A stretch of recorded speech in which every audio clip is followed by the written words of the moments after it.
Decía entonces que nos interesa en el espacio de esta cátedra empezar a, arqueológicamente hablando, ¿no?, rastrear los pensamientos, los ensayos, digamos, los continentes teóricos que han abierto algunos autores en relación a los posibles e imposibles entrecruzamientos del psicoanálisis y del marxismo.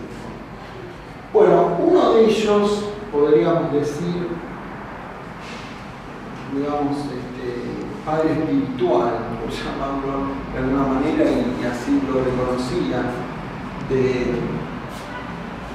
esta problemática ha sido José Blecher. Piensan que Blecher fue un hombre con una vida controvertida por sus filiaciones políticas, teóricas y militantes, ¿no? Blecher nace en 1923, muere en 1972. Se lo llamaba el Rabino Rojo en la APA, apodado así cariñosamente por Mary Langer. Y Blecher era afiliado al Partido Comunista y, a su vez, psicoanalista de la Asociación Psicoanalítica Argentina. Por otra parte, bueno, fue un miembro fundacional, que participó de la generación fundacional de las carreras de psicología. Blecher tuvo a su cargo la primera cátedra de psicoanálisis en la Universidad de Rosario, ¿sí?, cuando se abre la carrera.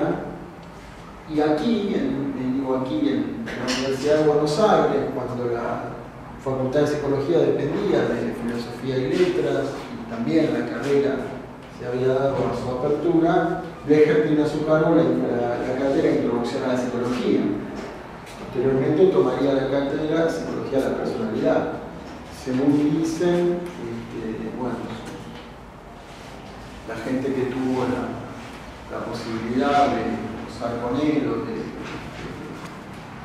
participar, ¿no?, de sus clases, tenía las aulas repletas. Era un hombre muy admirado, muy escuchado, una generación que después también habría incurrido en muchas de estas problemáticas, aún delimitándose o separándose en muchos aspectos de lo que el propio Blecher había planteado, ¿no?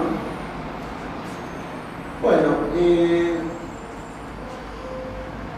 cuando Blecher escribe, Blecher es un hombre, digamos, era médico también, y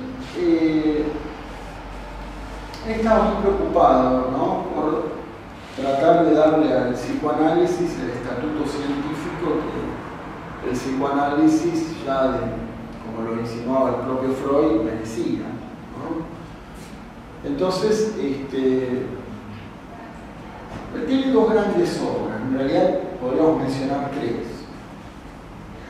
Una que hace estrictamente a las problemáticas clínicas, se llama Simbiosis y Ambigüedad, donde ahí podemos ver todo su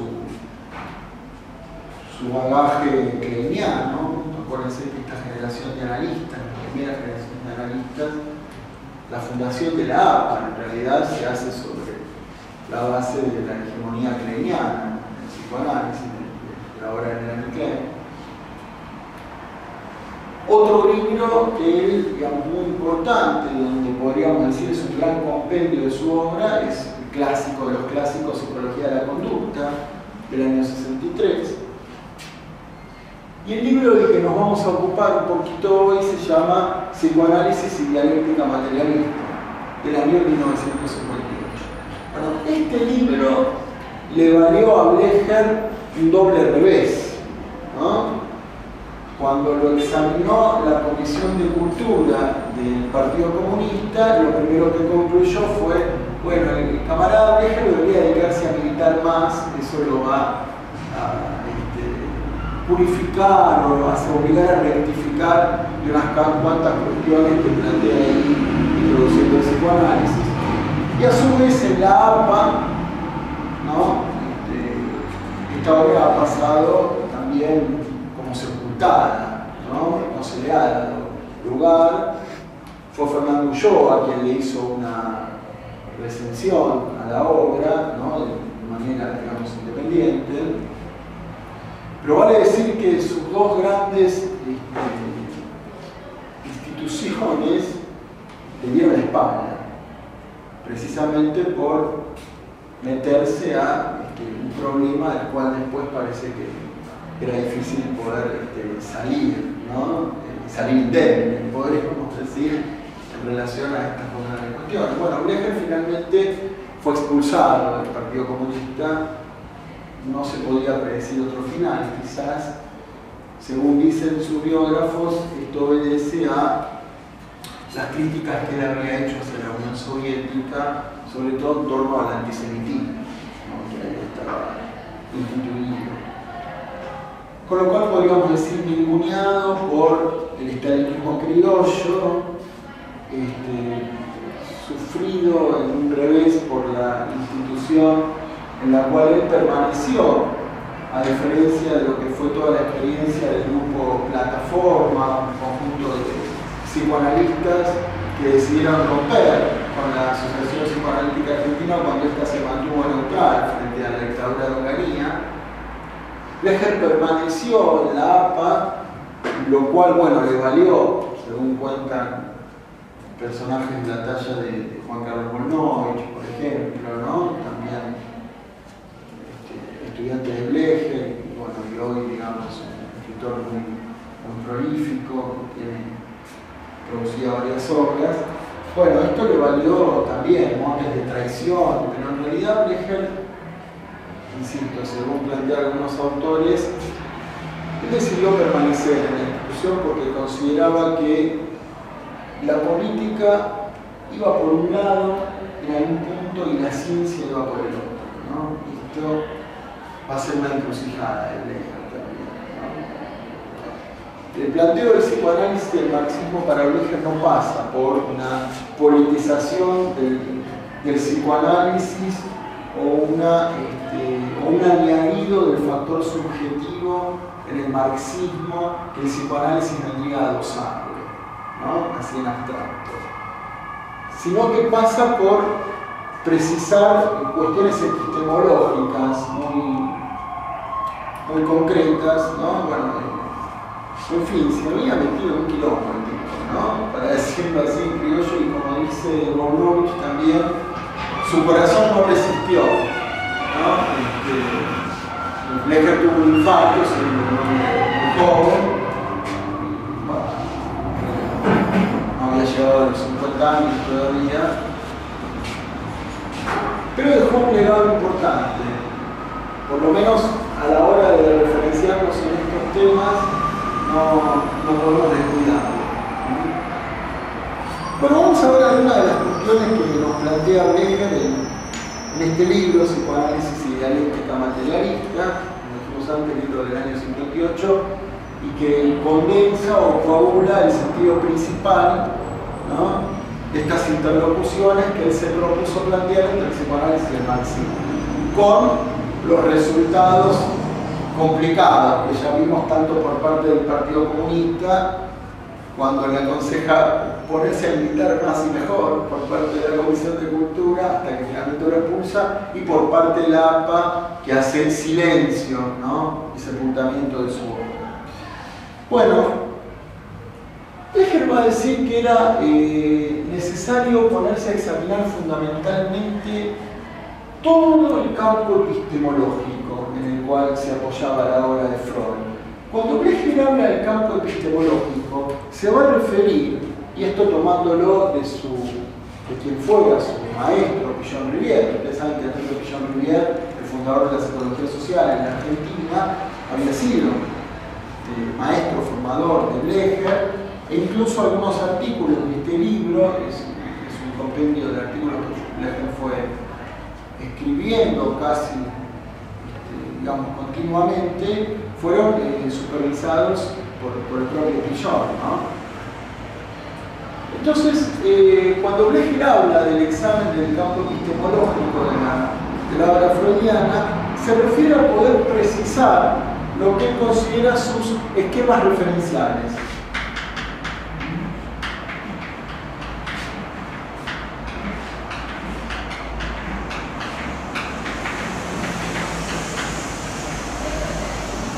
Jean-Rivière tenía un concepto que era electro.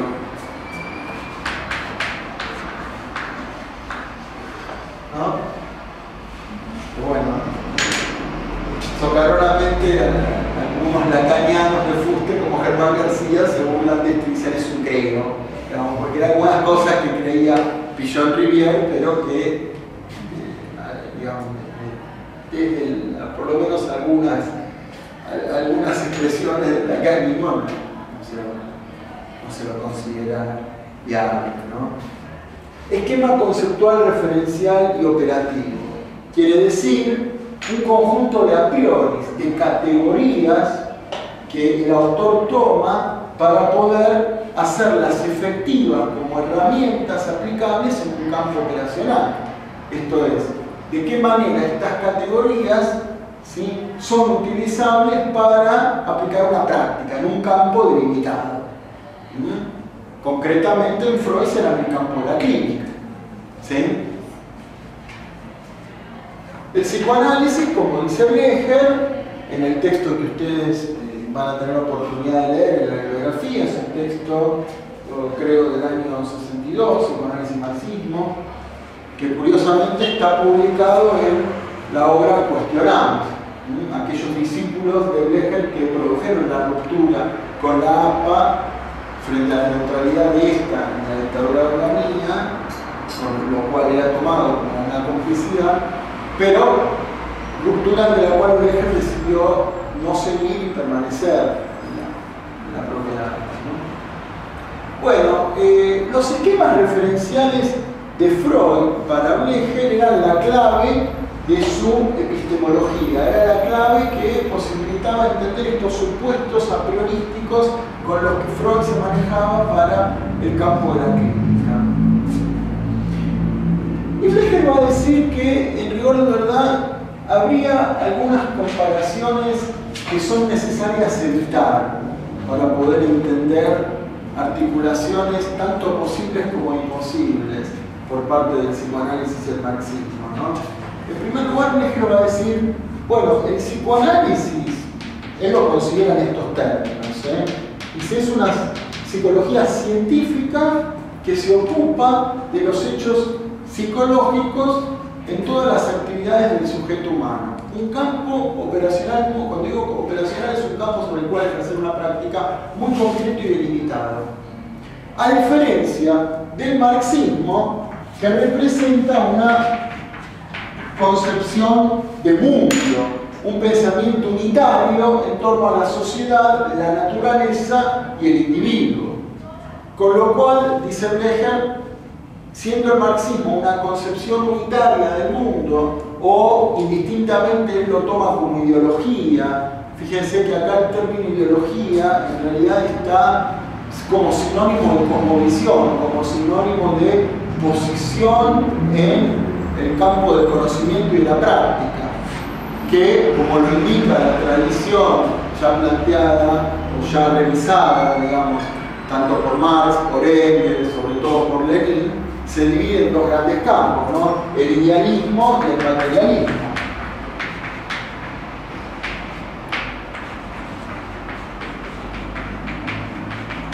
El idealismo y el materialismo son dos grandes cosmovisiones, dos grandes ideologías en el sentido de constituir una cosmovisión de mundo. En Blecher el término es utilizado indistintamente, cosa que puede ser un poco polémico, pero si nos atenemos a la letra de lo que él plantea, está tomado en ese sentido. Bueno, estos dos grandes Weltanschauung en alemán, cosmovisiones del mundo, son las que guían a lo largo de la historia, ¿sí?, las producciones del conocimiento que orientan las prácticas. Ustedes saben, el idealismo es toda aquella posición que sustenta como verdades primeras a las ideas, a la conciencia y al espíritu, ¿no? El materialismo, por el contrario, es el que parte de la base de que lo primero es la materia en movimiento, ¿sí? La naturaleza y las prácticas sociales, fundamentalmente con la introducción del hombre en la historia.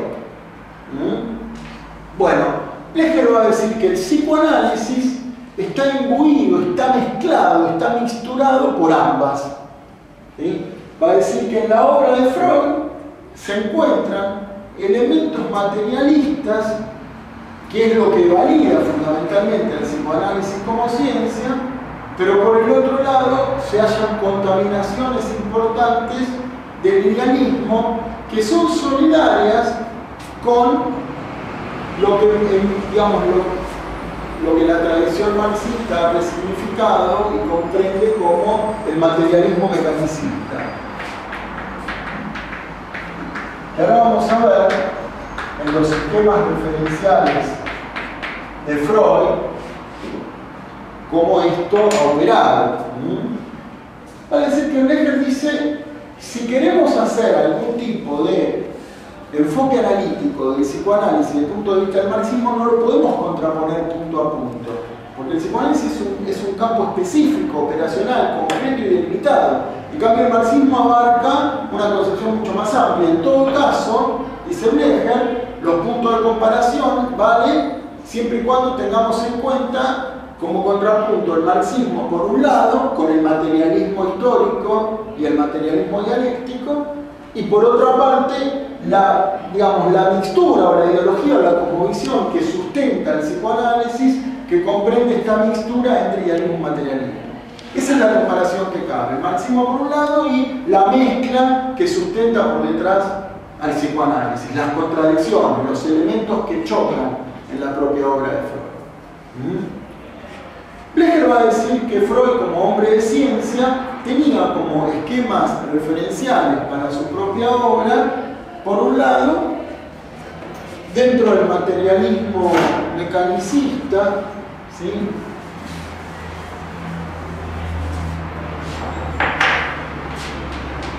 A la física, y por el otro lado,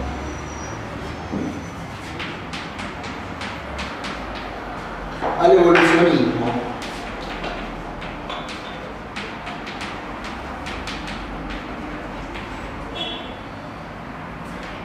Va a decir Blecher, Freud trabajó en el laboratorio de un autor que se llamaba Bruck, hombre que había investigado mucho sobre la neurofisiología. Acuérdense que por otra parte, Freud como neurólogo estaba muy imbuido de las ciencias duras, por llamarlo así, de la época, ¿sí? La física, la química, la mecánica, los avances de la propia neurología. Piensen en su maestro, Charcot, por ejemplo. Y dice Blecher, Freud por un lado nos permite comprender a la conducta. En Blecher el término conducta, digo, por eso otra de las obras que yo recomiendo, digamos, fehacientemente para entender un poquito el ABC de la obra blecheriana, es Psicología de la Conducta, ¿no? El clásico, uno de sus clásicos. Para Blecher, conducta no es la conducta del conductismo, ¿sí? No es una manifestación o una reacción frente a un estímulo que lo desencadena, ¿no? Y que es capaz de poder producir un determinado aprendizaje o una determinada adaptación de la conducta. No es eso, ¿sí? Sino que para Blecher conducta es toda manifestación del ser humano en relación con su medio. Entonces, tomando el Pigeon Rivière, él va a decir que la conducta comprende, en realidad comprende 4 áreas, ¿sí? Pero él va a tomar el Pigeon Rivière, ¿sí? Las 3 grandes áreas. En realidad comprende 3 áreas y 4 ámbitos, pero bueno, no me voy a meter con el tema de los ámbitos. Va a decir que hay una conducta mental, una conducta corporal y una conducta del mundo externo. La conducta no es como lo quería, digamos, como lo quería la psicología clásica en sus múltiples corrientes, no es un hecho fragmentado. Blecher se opone a que se puedan considerar cosas tales como conducta mental, conducta corporal o conducta del mundo exterior. Para Blecher la conducta es una totalidad. Es una totalidad constituida permanentemente por la interacción entre el sujeto humano y su medio. Por eso Blecher hablará de la conducta como una unidad y una pluralidad fenoménica. O sea, hay unidad y a su vez hay una pluralidad de formas de manifestarse por parte de la conducta. Blecher dice que es imposible tener una conducta mental pero no expresarla de alguna manera en el cuerpo y con alguna acción en el mundo externo. ¿Se entiende? Un pensamiento de alguna manera compromete al cuerpo y lleva a una acción o inacción, pero a una relación con el mundo externo. Blecher va a decir que Freud se ocupa de mostrarnos la conducta como una totalidad, la conducta en situación. Situación también es otro término que flotaba mucho en la época, ¿sí? Piensen que toda esta terminología, situación, conducta, emergentes, conducta como totalidad, era muy propia de Pichon-Rivière y todo lo que Pichon-Rivière había elaborado y desarrollado, ¿sí? Para su psicología social. Pero vale decir que Blecher veía como un problema las distintas corrientes de la psicología que separaban o fragmentaban la conducta priorizando algunas de las áreas por sobre otras, ¿no? Esto es un poco lo que quizás le sucedió a Freud, haciendo un estricto hincapié de modo causalista, metafísica prácticamente, en todo lo que tiene que ver con la conducta mental. Esto es una de las críticas que vamos a ir despuntando de Blecher hacia Freud, ¿sí? Bueno, tomando en cuenta este esquema referencial de Blecher, digamos, podemos ir hacia los esquemas referenciales de Freud. Freud parte de la base, ¿sí? Parte de la base en realidad, digamos, a lo largo de su obra, parte de muchas bases y llega a muchas conclusiones, pero podríamos decir que, digamos, en un principio,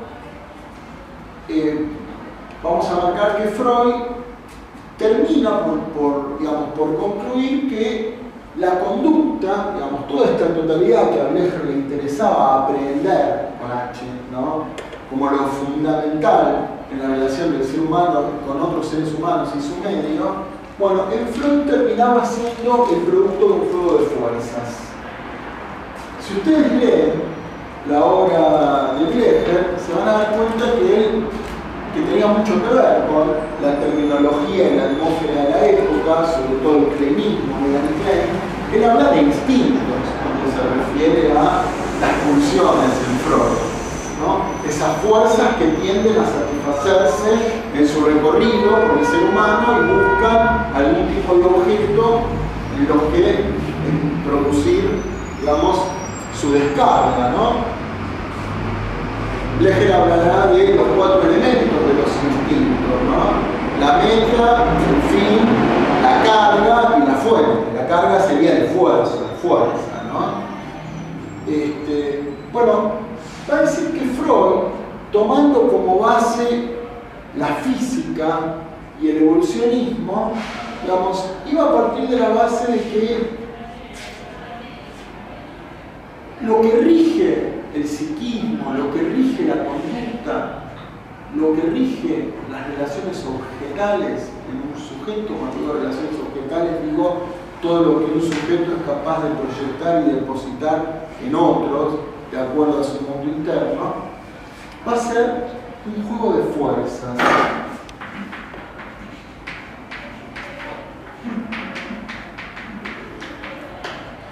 Que en Freud experimenta cierta metamorfosis, pero siempre ligada a la base desde el punto de vista de la epistemología de la física que consideraba al mundo no tanto como regido de manera inmóvil, fija y repetitiva, sino al mundo como determinado en su realidad fenoménica por fuerzas que pueden ser aparte cuantificables y cuyos movimientos van determinando el curso del fenómeno de la realidad.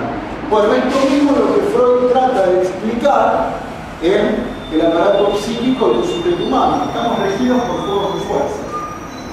que Freud, insisto, experimentará cierta metamorfosis, ¿no? Esto es, Freud primero hablará de su viejo proyecto de psicología para neurólogos, ¿sí?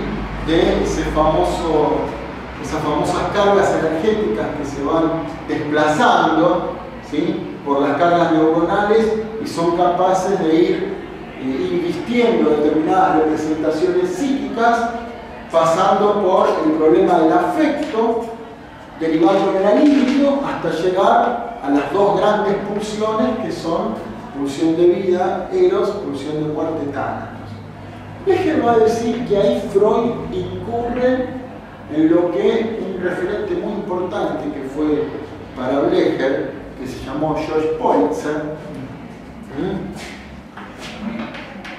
George Politzer era un filósofo franco-húngaro que muere fusilado por los nazis en el año 42, que tiene dos grandes etapas respecto al psicoanálisis. Una primera etapa donde Politzer valora, digamos, el psicoanálisis, y luego una segunda etapa ya muy ligada a sus compromisos con el estalinismo francés, bueno, termina abjurando bastante de la propia obra de Freud, pero Blecher dice que ambas etapas son muy válidas. Bueno, Blecher va a seguir a Politzer en la crítica a Freud y va a decir que Freud, con este problema de la física, ¿sí? De hacer de la física un modelo, un esquema de referencia, un campo epistemológico para entender la conducta, las relaciones objetales, los procesos psíquicos, etc., las fuerzas como juegos causales que producen todo eso van a llevar a un gran problema. ¿Y qué era lo que planteaba Politzer? Los grandes pecados de la psicología, como se lo planteaba Politzer. La abstracción, el realismo,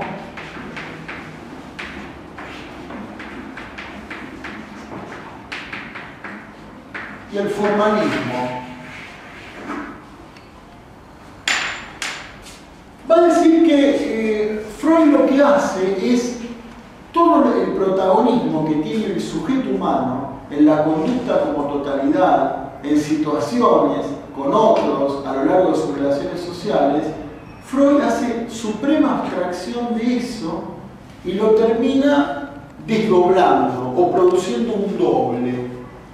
La estructura de la conducta, Freud la transforma, que implica toda esta totalidad, va a decir Blecher siguiendo a Politzer, Freud la transforma en una estructura mental de juego de fuerzas. Entonces va a decir, Freud produce una suerte de doble plano. Y va a decir realismo llamando a la vieja filosofía, que planteaba que las realidades eran las esencias trascendentales, como Platón, con las ideas, o Descartes con el cógnito, o los religiosos con la idea de Dios, o Aristóteles con el motor inmóvil, ¿no? Eran esencias trascendentales, formalistas, que se abstraían de lo que pasaba en la realidad concreta y reproducían esa realidad concreta de una manera idealista en un plano segundo. Por eso para Blecher, las fuerzas que operan en el psiquismo y que lucharían por sí solas, haciendo al sujeto un autómata de ellas, esas fuerzas para Blecher efectivamente representaban una condición metafísica de la obra freudiana. Es una pregunta. Sí. Cuando surge el psicoanálisis, en realidad toda esta cosa mecanicista no corresponde al paradigma imperante en ese momento y la necesidad, o sea, de Freud de esto cuantificable para que la psicología sea reconocida. Es lo que dijimos, por eso nombré a Charcot, nombré a Brook y te podría nombrar a unos más. Obviamente sabemos ello, pero no pasa por ahí, sino no, pero te digo, no responde como a una necesidad. Era un imperativo epocal para la validación científica de la producción teórica. Era un imperativo epocal para la validación científica de la producción teórica. Y Freud lo toma. Y Blecher va a decir, esto está dejando por fuera otras cosas. Está dejando por fuera otras cosas. Por porque Freud avanza en la medida en que toma la conducta del sujeto humano al hecho psicológico, a la vivencia interna, como algo que es parte de su conducta. A diferencia del conductismo, que lo consideraba un invento del introspeccionismo, un invento de la psicología clásica, de la introspección, de Jung, de la todo esto, lo interior, era mala palabra. Bueno, Pólitzer en realidad es el que proponía una gran síntesis entre el conductismo, ¿sí? y el psicoanálisis, porque decía, estos vicios de la psicología, de fragmentar la totalidad de la conducta y hacer que por un lado se ocupe o de lo puramente interior, vivencial, subjetivo, o de lo puramente externo, conductual, fisiológicamente determinado, para Pólitzer era una consecuencia de la división social entre el trabajo manual y el trabajo intelectual. Es decir, Pólitzer, en un enfoque marxista, va a decir, bueno, la sociedad está dividida en trabajo manual, trabajo intelectual, la psicología reproduce, ¿sí?, esa división, que es la base de una división de clases, y fragmenta la conducta de los sujetos humanos en causalismos metafísicos. O todo proviene del exterior y de afuera, o todo proviene del interior, ¿no? Con lo cual, bueno, por supuesto, plenamente de acuerdo con lo que vos planteás, Freud sigue los imperativos epocales para hacer de eso una validez científica.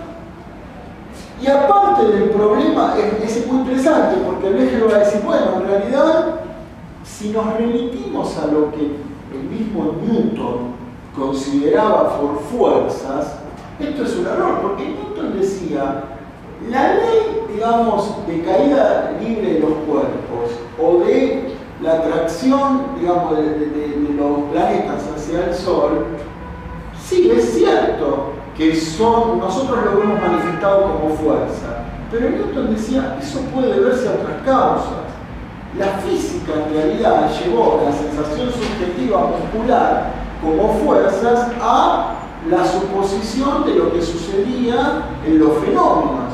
Pero hay una carta de Newton donde Newton dice, ahí puede ir cualquier causa. Ahí, en la fuerza, puede ir cualquier causa. Es decir, que Newton se resistía a convertir la fuerza en causa. Cosa que Freud sí hace. Freud sí reduce la causa de esta totalidad de la conducta a fuerzas. Otro de los paradigmas epocales, tomando lo que vos decís, era la energética, el energetismo, ¿no? La física tenía por un lado el fenómeno del juego de fuerzas y por otro lado el energetismo, tomado de las leyes de la termodinámica. En realidad, ahí Freud va a tomar dos cuestiones. Por un lado, el problema de que la energía ni se crea ni se destruye, solo se transforma, que era lo que sucedía con la libido.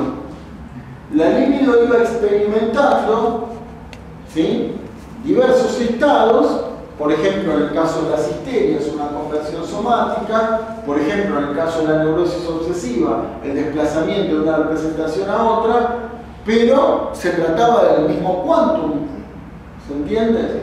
Bueno, esto era propio de tomar como esquema referencial también a la conservación de la energía. Había otra base también para la energética, ¿no?, con todo el problema de la cinemática, la estática y la dinámica, que era, ¿sí?, concretamente la segunda ley de la termodinámica, que supone que el calor se distribuye, ¿sí?, de manera uniforme, se llega a un nivel, digamos, de estabilización y todo tiende a degradarse, ¿no? Es decir, Freud toma el principio de Nirvana inspirado en esta problemática, por el cual dice el organismo tiende a la muerte, pero como quiere morir a su manera, hace un rodeo, es la pulsión de vida. Más o menos todos acá tienen alguna idea, quizás muy somera, supongo, ¿no?, si pasaron por la carrera o si no pasaron por la carrera, pero tienen alguna lectura de Freud, las pulsiones de vida, la pulsión de muerte, Eros Tánatos, El tánatos es la pulsión que mediante la repetición de un ciclo a lo que tiende es a que el organismo quede exento de estímulos, ¿no? En cambio el eros tiene que ver con el enlazamiento de la libido hacia las representaciones, hacia el otro, lo que hace vida, digamos, ¿no? Bueno, el juego de fuerzas y la tendencia a luchar todo el tiempo contra la pulsión de muerte por parte del sujeto humano, en Freud claramente están inspirados en un materialismo mecanicista, va a decir el juego de fuerzas, la conservación energética, la degradación, la tendencia a la muerte, ¿no? Pero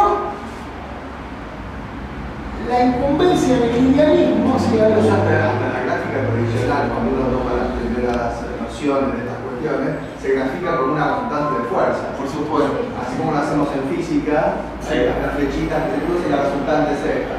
Y la gráfica... Por el esquema del peine. Exacto. Y después sí. Hasta en eso. Sí. Pero para Blecher, interesante todo así, porque para Blecher el esquema del peine, el proyecto para neurólogos, el esquema del peine en el sueño, el problema de las catexias, lo que después nos eran las catexias liminales, y el interjuego y la lucha permanente entre eros y tánatos, para Blecher esos esquemas referenciales fueron permanentemente presos del materialismo mecanicista en Freud sobre la base de la física y la energética. Ahora, hay otro punto más que es el del evolucionismo.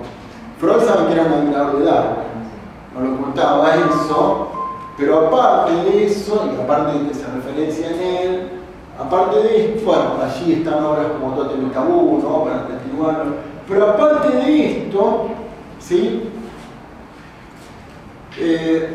Freud parte de la base de que la ontogénesis reproduce la filogénesis, es decir, el psiquismo individual reproduce los grandes problemas arcaicos de la especie, ¿no? Como en el mito de Tótem y Tabú, la orden primitiva. El pasado puede explicar el presente en tanto el presente lo reproduzca, ¿sí? Algo de esto. Freud mismo va a decir, Blecher va a interpretar que cuando Freud afirma que las neurosis son el negativo de la perversión, es decir, que el neurótico mantiene en la fantasía aquello que el perverso ejecuta, para Blecher eso era una manera de una lucha por ver, digamos, cuál sobrevivía, si la neurosis o la perversión, ¿no? Y finalmente el hecho de que los distintos cuadros, digamos, psicopatológicos, pero también la normalidad y la patología, digamos, estén sometidas al mismo mecanismo, que es el quantum pulsional, solo que en uno, digamos, abraza una cantidad desmedida, una cantidad incontrolable del circuito funcional, en otro tiene otra regulación. Eso eran, digamos, cuestiones que también estaban inspiradas en el paradigma evolucionista, ¿no? Con lo cual, bueno, en Freud seguimos arrastrando en el inconsciente problemas arcaicos de la especie, ¿no? El pasado aclara el presente, en tanto esto lo incluye con otra complejidad.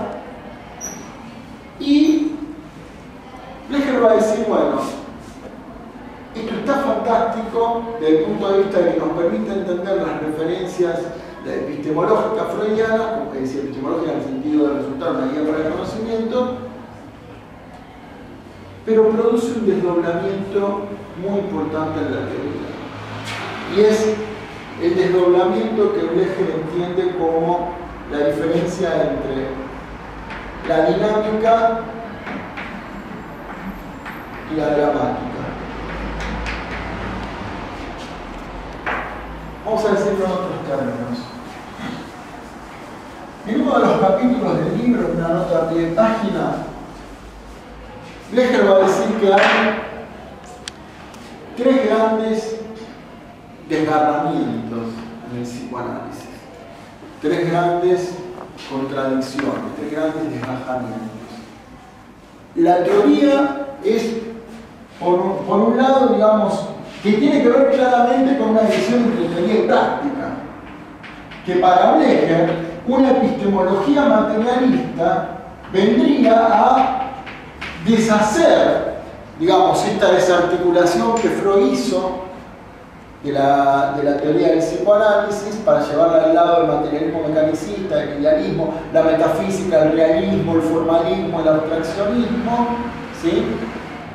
Y llevarlo sobre una base más materialista, que tiene que ver con la apreciación del sujeto humano en la totalidad de su conducta. Eso me lo reservo, digamos, sobre el final, no sé cómo andamos de tiempo,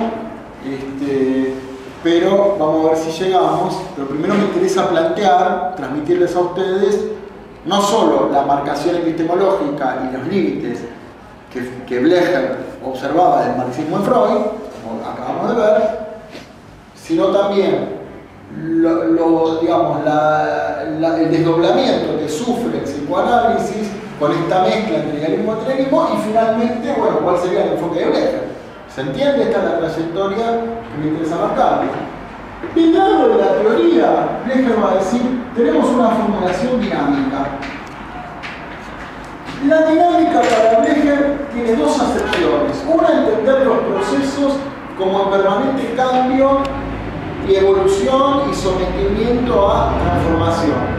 Pero por el otro lado, que es el lado más vulgar, extrapolado de la física, la dinámica como un juego de fuerzas. Bueno, Freud va a tomar y ampliar y magnificar esta segunda acepción.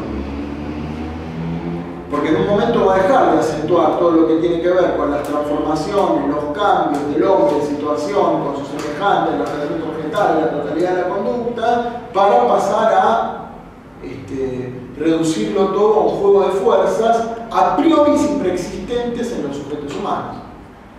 Entonces, toda la totalidad de la conducta es abstraída y redoblada en esencias realistas, trascendentales, metafísicas, mitológicas. Blecher va a decir que la metapsicología es una mitopsicología. En realidad, sí, es muy filoso cuando se refiere a las incursiones idealistas de Freud. Va a decir, bueno, todas las relaciones sociales, materiales, concretas, que van emergiendo en la conducta dialéctica del hombre se terminan reduciendo a un juego de instintos, de fuerzas a modo de los vectores de la física, como planteaba acá recién el compañero, a priori existentes en los sujetos humanos, lo cual pierde de vista un conjunto de problemas que ahora vamos a pasar a ver. Bueno, la teoría estaba formulada en términos dinámicos, que era el juego de fuerzas, en contraposición a la práctica de la sesión psicoanalítica que debía ser la dramática. La dramática, dice Blecher, hagamos abstracción de la dramática en el sentido melodramático, no la dramática desde ahí, sino la dramática como el conjunto de situaciones y emergentes que abarca la totalidad de la conducta humana. Y esto también lo toma de Politzer. Ustedes saben que Blecher toma la obra de Politzer sobre el psicoanálisis y escribe algo específico sobre eso. ¿Sí? Digamos, esto es importante que lo tengamos referenciado porque estas problemáticas provienen, digamos, de Politzer. ¿Sí? A ver si encuentro acá cómo se llamaban las obras de Politzer sobre el psicoanálisis y la psicología. Bueno, no, ahí creo que eran cuestiones de psicología, no recuerdo. En fin. Pero bueno, digamos que hay una obra de Politzer que tiene que ver con las cuestiones de psicología, donde examina el psicoanálisis, y hay una obra de Blecher sobre Politzer. Ahí toma estas cuestiones, ¿sí? Bueno, por lo tanto hay una contradicción entre la teoría y la práctica en el interior del psicoanálisis. Otro desdoblamiento que sufre también, digamos, el psicoanálisis es que mientras la práctica obedece a un decurso dialéctico, la teoría está formulada en términos formales. ¿Qué quiere decir eso? Que Freud fragmenta lo que sería digamos, la totalidad de la conducta en opuestos mutuamente excluyentes, ¿sí?, que no alcanzan precisamente a dar cuenta de otros aspectos de esta totalidad conductual, como la lógica formal, o bien es la lógica formal. Ya Hegel había demostrado que un elemento contiene su opuesto, ¿verdad? Pero en términos formales, esta problemática se hace muy excluyente. Es o la pulsión de vida o la pulsión de muerte como a priori, mitológicos, realistas, trascendentales, esencialistas, pujando en los sujetos humanos. Y tenemos por un lado que la práctica está basada en lo situacional del aquí y ahora con el analista, y la teoría concede, según Blecher, una exclusividad, ¿sí?, determinada a el allá y entonces de la historia del sujeto. Por cierto, la vida infantil, ¿no? Bueno, Blecher va a decir que no había que desesperarse por estos desdoblamientos o estos desgajamientos que el propio psicoanálisis sufría, ¿no? En realidad, más bien, lo que había que, digamos, comprender era cómo se podía, si se quiere, resituar a Freud sobre bases materialistas.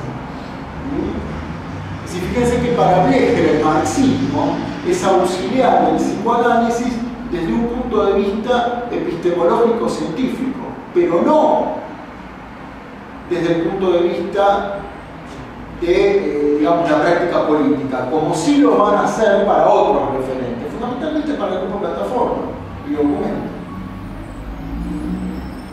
que si bien habían sido discípulos de Blecher, ellos estaban convencidos que, y lo atestiguan, digamos, hasta ahora, bueno, yo hacía mención de Juan Carlos Volnovich, por ejemplo, ¿no? Estaban convencidos de que el psicoanálisis y el marxismo podían constituir, ¿no?, una suerte de articulaciones para la práctica política. Esto no nace con Plataforma y Documento en la historia del psicoanálisis, encontramos otros referentes antes, ¿no?, que son los que vamos a ver la vez que viene, fundamentalmente Wilhelm Reich y Herbert Marcuse, que por otra parte ellos sí van a tomar la problemática de los instintos. Es decir, para ellos la sexualidad va a ser una fuente de práctica política, cosa que acá en Blecher no se trata para nada de eso. Porque Blecher diría que la sexualidad es parte de la totalidad, de la conducta, de las alienaciones que va a sufrir el sujeto humano. Ahora lo vamos muy bien. Bueno, el final del libro justamente está consagrado a explicar un poquito más concretamente cómo entender entonces este problema de la totalidad conductual, de las situaciones, de los emergentes, ¿no? En primer lugar, antes de este último capítulo, va a consagrar un capítulo a la sesión analítica y va a decir que el analista no tiene que ser más considerado como aquel pasivo a modo del observador de las ciencias naturales que toma nota de lo que surge en el paciente. ¿Qué quiere decir esto? Bueno, hay que esperar que afloren en el paciente sus contenidos mentales y el analista se ofrezca como pantalla para depositarlos en él, ¿no? La famosa transferencia desde el punto de vista muy vulgarizado, como está retratando Blecher, ¿no? Lo que el analista ya es parte de una situación donde, como si entra la dimensión social, ¿no?, que Freud a veces fragmentaba, dice, el analista ya es parte de una situación donde se van produciendo nuevos emergentes. El analista no es la pantalla pasiva que debe soportar, ofrecerse y esperar que sobre él se vuelquen los contenidos mentales, las proyecciones del paciente, sino que el analista, a fuerza de transferencia, de resistencias y de contratransferencias, va a decir Blecher, ya es un agente activo, operante sobre este paciente. Trae un material, el analista lo interpreta, ¿sí? El paciente se apropia de eso, vuelve a producir su nuevo emergente, y esto retrata lo que el maestro Enrique Charrier denominaba como espiral dialéctico. El espiral dialéctico es aquel conjunto de situaciones donde siempre se produce un nuevo emergente, ¿no? Y yo lo tomaba para el tema de los grupos, ¿sí? O sea, ¿qué quiere decir esto? El grupo está, por ejemplo, estancado en una pretarea. Todos dependen de un gran líder, todos dependen de que alguien, digamos, ¿no? Como diría Melanie Klein, en el lugar del pecho bueno, los nutra de saber de conocimiento y está en esta posición infantilizada. Bueno, el coordinador deberá poder remover eso con determinadas interpretaciones para que el grupo produzca un pasaje de la pretarea a la tarea propiamente dicha. A su vez el grupo tendrá que transformar la tarea implícita, que es la de constituirse como grupo, y la tarea explícita, que es la del objetivo propiamente dicho. Puede ser un grupo de trabajo, puede ser un grupo, ¿no?, educativo, de lo que fuera. Esto es un espiral dialéctico, ¿no? Producir nuevas situaciones a partir de determinados emergentes, ¿no? Es decir, introducir la dimensión social que sea capaz de torcer, ¿no?, todas las conductas repetitivas, fijas, ¿no?, como las que traían ruina alrededor de los pacientes.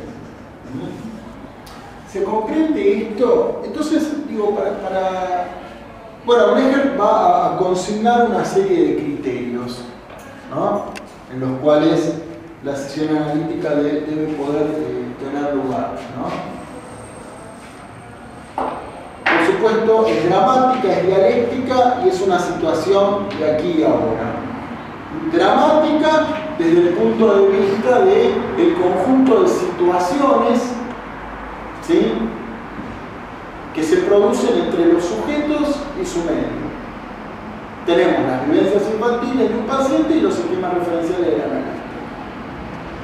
La dialéctica desde el punto de vista de la espiral, de la producción de situaciones superadoras de las situaciones anteriores. Y la situación de la que ahora, porque es la que se configura por un analista. Breger va a decir, bueno, acá tenemos que tratar de integrar los criterios, ¿no? Por un lado, ¿sí?,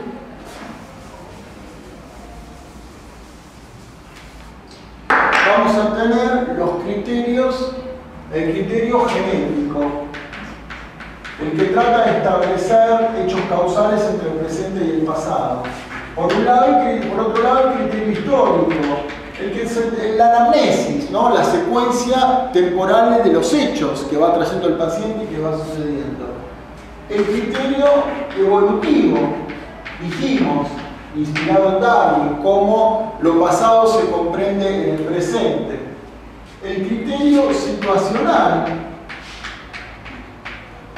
el criterio dramático y el criterio dinámico, pero el criterio dinámico desde el punto de vista de considerar a los procesos psíquicos siempre pasibles de sucesivas transformaciones y cambios, ¿no? No desde el punto de vista del juego de las fuerzas, que es la acepción vulgar de la dinámica que Freud magnificó según Blecher y coartó la totalidad de la conducta haciendo abstracción de toda una dimensión social para reducirla a fuerzas mitológicas que pugnan, ¿sí?, en la psique de un sujeto. Ahora, el último capítulo del libro, ¿no?, que con el que Blecher pretende anudar y resignificar todo lo que viene desarrollando hasta ahora, bueno, es el que nos va a dar un poco la pauta de lo que se refiere todo esto, ¿no? Y Blecher va a decir, tenemos que ver lo que nos está enseñando la moderna psiquiatría hasta ahora. La moderna psiquiatría, estamos hablando ahí del año 58, ¿no? Pero dice, en primer lugar, tenemos que considerar que las enfermedades no son esencias fijas, a priorísticas, por un conjunto de síntomas correspondientes, sino que son cuadros mórbidos sometidos a procesos cambiantes de acuerdo a la condición humana y a las vivencias del sujeto. En segundo, o sea que lo vocal, lo histórico va a ser fundamental en esto. En segundo lugar, tenemos que considerar que los cuadros psicopatológicos y la vida normal están sujetos a los mismos mecanismos. En tercer lugar, en Freud a la expulsión, claramente. En tercer lugar, tenemos que entender que el problema de hoy no es el hombre enfermo, sino el hombre alienado. Y acá, digamos, Blecher entra de lleno, no es que recién ahora entra, pero sino que termina, digamos, todo el desarrollo teórico que yo intenté compendiar en aras del tiempo, ¿sí? Coronándolo con el concepto marxista de alienación. Entonces Blecher dirá, la alienación psicológica es parte de la alienación histórico-social del hombre. Ustedes saben que Blecher cita un librito de Michel Foucault que se llama Enfermedad Mental y Personalidad, al cual después Foucault se negó a reeditar, abjuró de su propia obra, porque lo consideraba muy marxistizado. Bueno, y Blecher claramente era también parte de la atmósfera de la época, trazar, ¿no?, los entretejidos causales entre las patologías mentales y las contradicciones histórico-sociales. No sé hasta qué punto eso todavía se sigue haciendo, muchos dicen que sí, ya cada uno, ¿no? Y Blecher va a decir, veamos qué nos explica la psiquiatría en torno a esto y cómo resignificarlo. Va a tomar a Kraepelin, quien hablaba de la demencia paranoide, de la demencia precoz, pero lo va a tomar a Bloiler, quien rebautiza la demencia precoz de Kraepelin como la esquizofrenia. Y va a decir, Bloiler nos explica el mecanismo fundamental de la escisión o división psíquica. Bloiler va a decir que el sujeto esquizofrénico padece de grandes fragmentaciones de las funciones psíquicas. Y va a tomar tres grandes ambivalencias. Ambivalencia también, un término muy tomado en la época, en la psiquiatría, sobre todo en el psicoanálisis kleiniano, ¿no? Y va a decir que hay tres grandes tipos de ambivalencia. Una ambivalencia afectiva, donde al sujeto lo acompañan sensaciones de agrado y de desagrado a la vez respecto a otros. Una ambivalencia intelectual, donde al pensamiento le corresponde siempre un contrapensamiento. Y una ambivalencia volitiva, que es propia de la voluntad, querer hacer y no querer hacer algo a la vez. Bueno, Blecher va a decir que la división esquizoide de Bloiler en realidad no es patognomónico o propio de la esquizofrenia, sino que es propio de la vida psíquica, que esto ya lo había demostrado Freud, que esto lo había demostrado Janet, que el psiquismo tiende a escindirse, ¿no? Bueno, entonces Blecher cita un caso de 1892 de Freud, que es un caso de curación por hipnosis, de una muchacha histérica que había sido madre, lo quería su hijo, pero se negaba a amamantarlo, tenía dificultades para amamantarlo. En contraposición a eso, lo que hacía era vomitar, deprimirse, ¿no?, tener dificultades con la alimentación, porque si no amamantaba, ella se colocaba en un lugar de madre y resignaba a ella a su propia madre, resignaba a ella al lugar de hija. Entraba en rivalidad incluso con su hija. Por lo tanto, se veía en esta disyuntiva y lo expresaba a través de una conducta corporal, ¿no? Blecher va a decir que la división esquizoide que Bleuler nos explica para la esquizofrenia es propia de la vida psíquica, de las personas así llamadas normales, que todo el tiempo tienden a existir, a fragmentar su conducta, a someterla a ambivalencias, pero que la conducta no deja de ser una unidad de contrarios desde el punto de vista dialéctico, que la conducta no deja de ser una totalidad.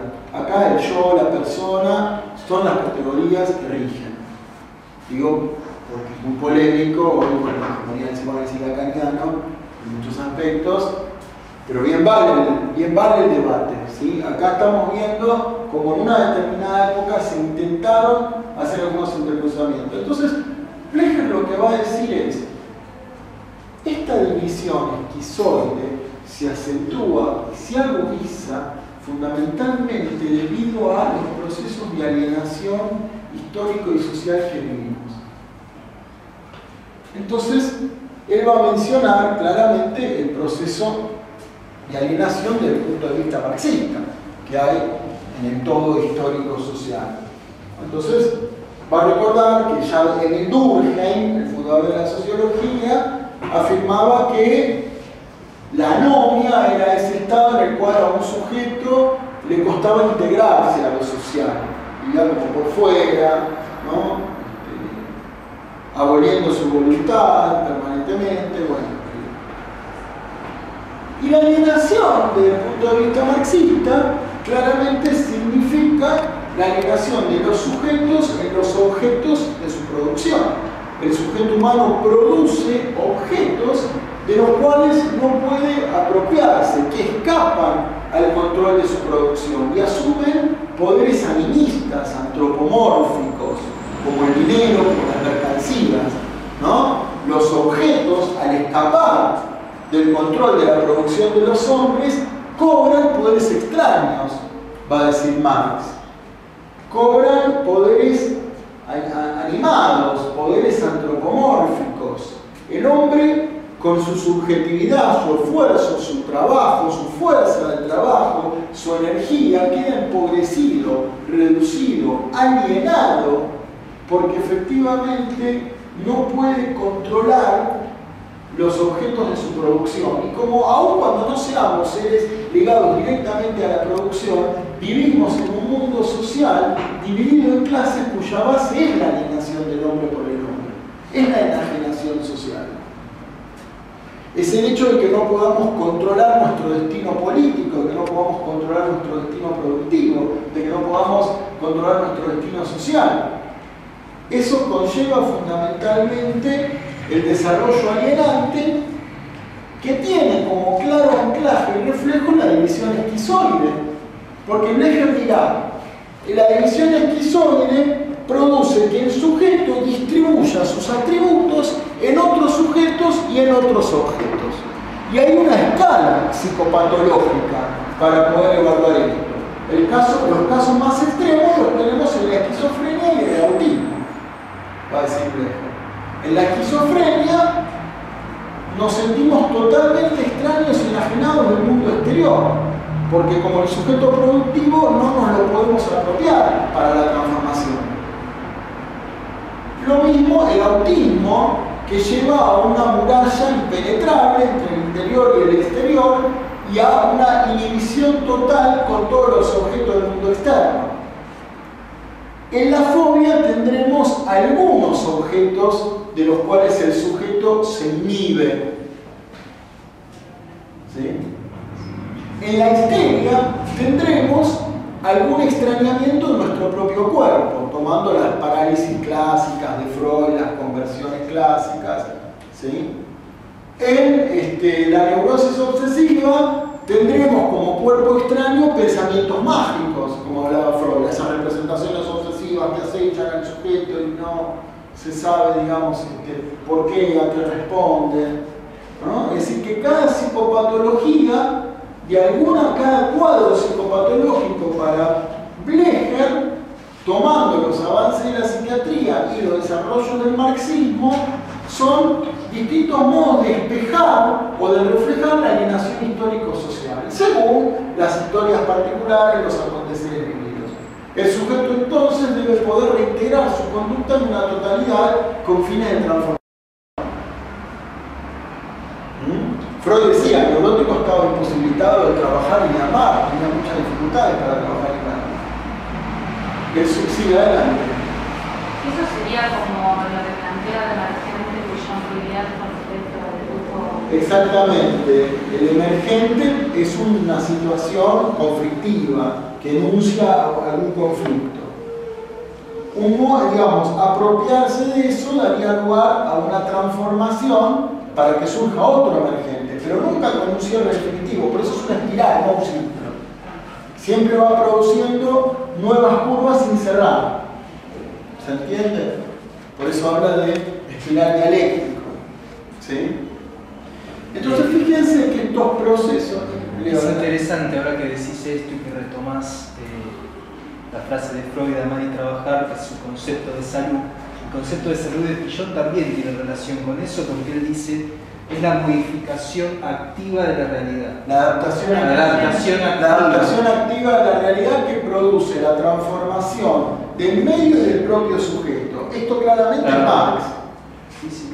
Esto claramente es Marx, ¿no? Esto que decía Bourdieu claramente, digamos, tiene su base en Marx, ¿no? El hombre se realiza como especie en tanto transforma su medio y se transforma a sí mismo. Pero la alienación lo que hace es reducirlo a sus funciones vegetativas, empobrecerlo, vaciarlo. Lechner va a tomar algunas referencias de otro autor, ¿no? Que creo que, a ver, ahora yo le digo el nombre, se lo voy a leer, es interesante, porque él va a tomar de Feinberg y se cuatro características clínicas fundamentales, ¿no? Con este proceso de la alienación de las funciones del yo. La tendencia a objeto parcial. La persona ajena no es tratada como persona distinta e independiente, sino como una parte del paciente mismo, siendo utilizada para satisfacer necesidades personales sin consideración del otro, tratando a la gente como cosas, animales o salvajes. O sea, más actualidad que esto imposible, ¿no? Segundo punto, predominio del tomar sobre el dar, dificultad o imposibilidad de expresar afectos. Dar afectos, manifestando frialdad afectiva o compensando el déficit del contacto interpersonal con técnicas distintas, entre las que se cuenta la técnica de jugar roles, por ejemplo el teatro histérico, ¿no? Del que ya hablaba Freud, con lo que la división esquizoide es elaborada con el manejo histérico de las situaciones. Asumiendo roles, el sujeto logra contactos y relaciones sociales imprevisibles porque él directamente como persona no entra en juego.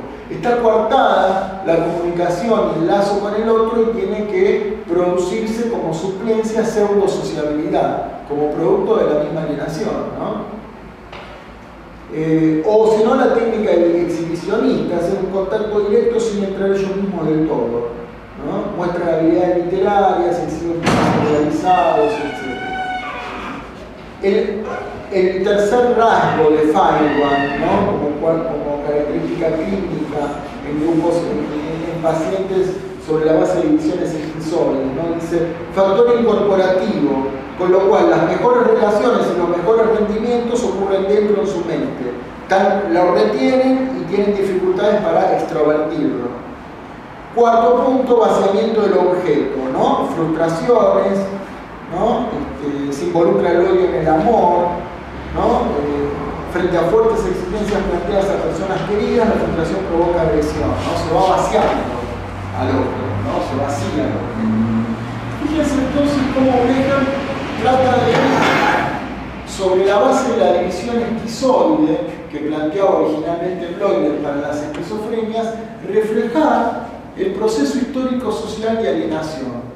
No se trata tanto del hombre enfermo con la psicopatología clásica, sino del hombre alienado. Del hombre alienado que no puede controlar su destino productivo, su destino político, su destino cultural y su destino social, ¿no? Y la psicología, como planteaba Politzer, había incurrido en esta divisoria de aguas al unilateralizar muchas veces la totalidad de la conducta. Con lo cual, podríamos decir entonces, la alienación psicopatológica es claramente un producto y un reflejo de la alienación histórico-social, tal como lo está planteando aquí Blecher, insisto, muy solidario con el libro de Foucault, Enfermedad mental y personalidad, que planteaba otro tanto. Como voy a meter ahora con ese libro, pero planteaba otro tanto. No sé cómo estamos aquí. Y 10-15 minutos más. Bueno, fíjense entonces, ¿no? Recapitulando, ¿sí?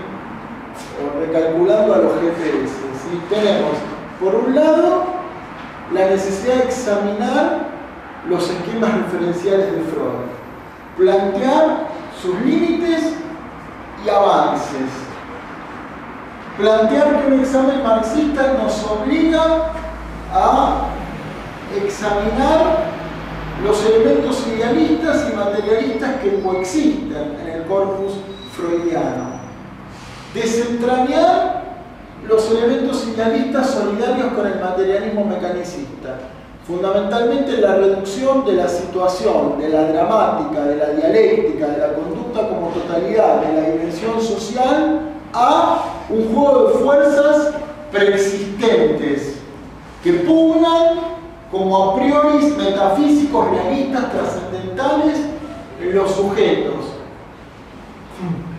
y resituar la alienación psicológica en los distintos cuadros psicopatológicos que toma como base a la división esquizoide en la alienación histórico-social.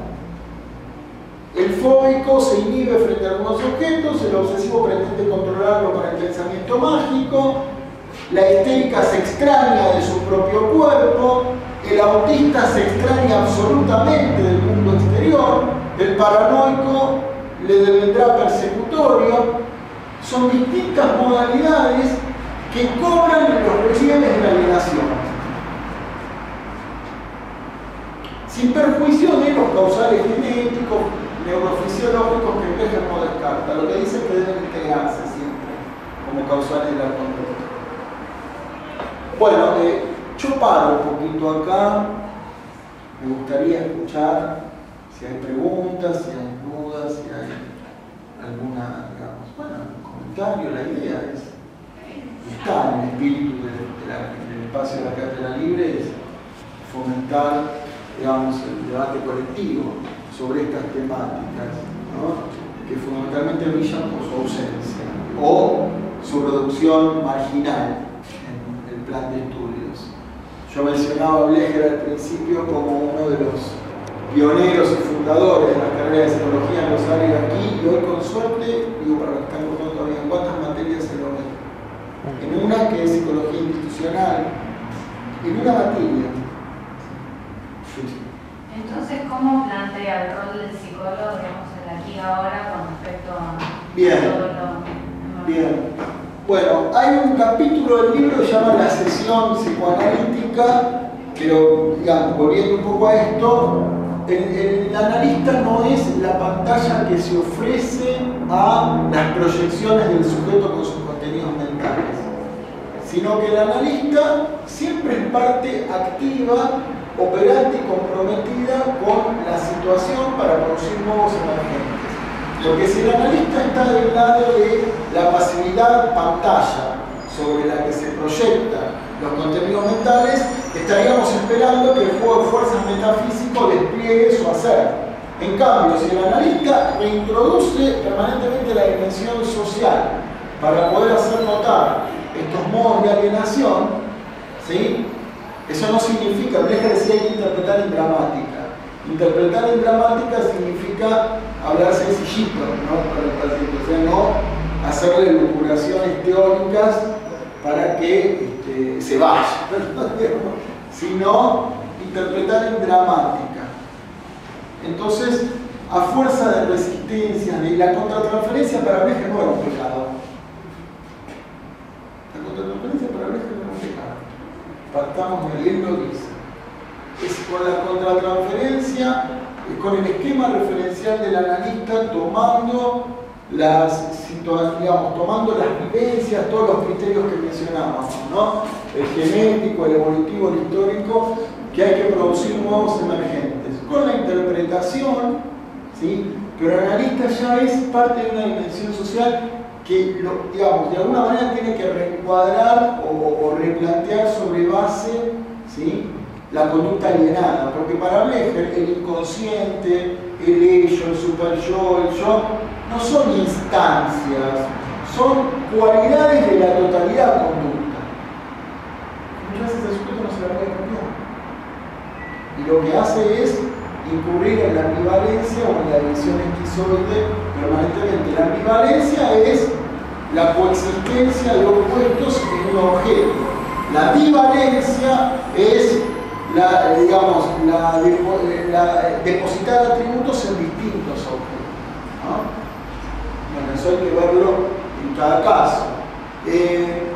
Para poder, digamos, Blecher claramente tiene una base kleiniana, con lo cual, bueno, para él toda la interpretación del lado kleiniano sobre la necesidad de estar siempre reintegrando un yo, reintegrando una personalidad en estas conductas alienantes era fundamental, porque esto era por estructura en Melanie Klein ya. Acuérdense que para Melanie Klein había un primer periodo de la vida, los primeros 6 meses, que era la posición esquizoparanoide, donde el infans dividía el mundo en bueno y malo, el pecho bueno de la madre, el pecho malo, y eso le iba fomentando su fantasía para constituir el psiquismo. Después, el segundo periodo de la vida era el de los 6 meses al año, la posición depresiva, donde ahí se reunificaba el objeto dividido que antes era la madre y había necesidad de culpa y necesidad de querer repararlo por el daño que se le hizo antes, ¿no? Así por estructura es como se va configurando el psiquismo, y esto lleva a proyecciones, reintroyecciones, digamos, por estructura, que por otro lado son fomentadas para alienar la conducta permanentemente por la división histórico-social de la que hablamos. Digamos que el analista lo que tiene que hacer, operacionalmente hablando, es lograr que ese sujeto se reapropie, digamos, de aquello que fue alienando, ¿no? O de aquello que se le fue alienando.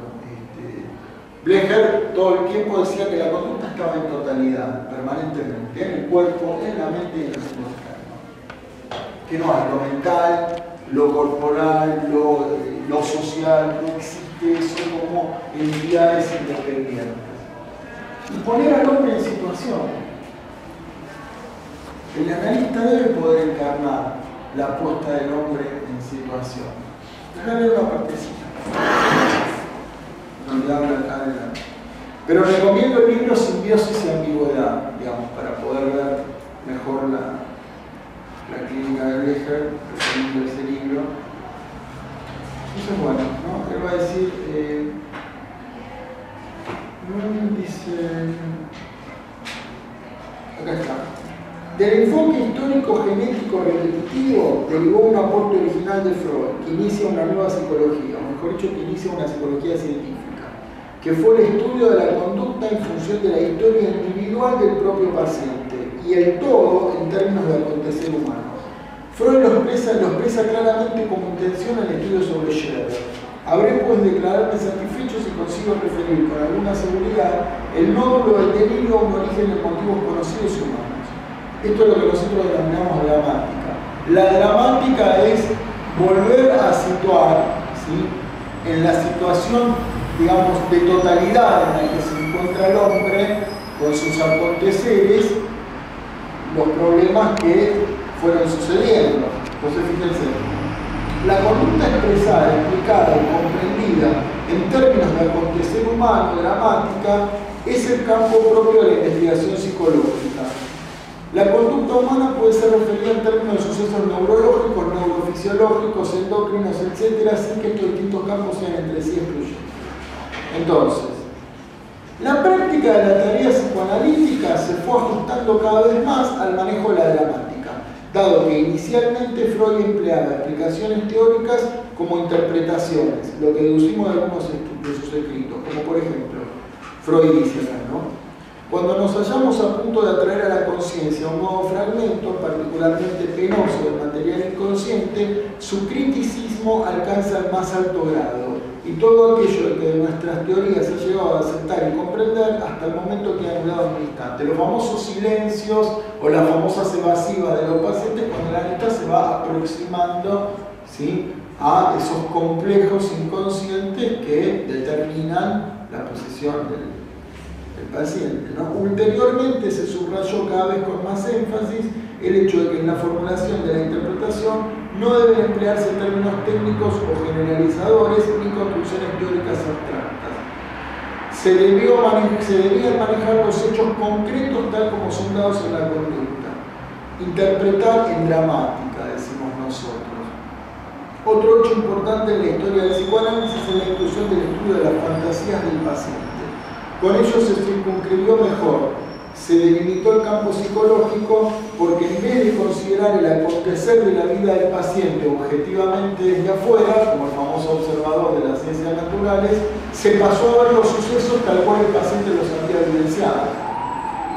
La psicología pasó a delimitarse como el estudio del acontecer subjetivo de las experiencias, mundo interior. Y aún con las limitaciones, o gracias a ellas, mientras se mantuvo la formulación y comprensión en términos de motivos conocidos humanos, se mantuvo en pie y indudablemente se enriqueció la gramática.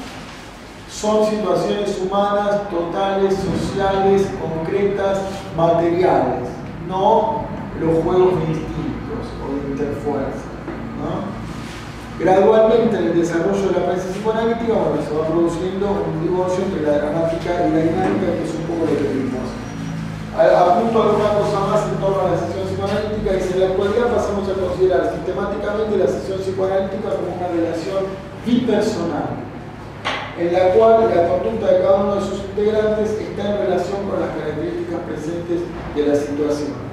En esa relación bipersonal interviene no solo lo que se expresa verbalmente, sino la conducta total del analista y del paciente.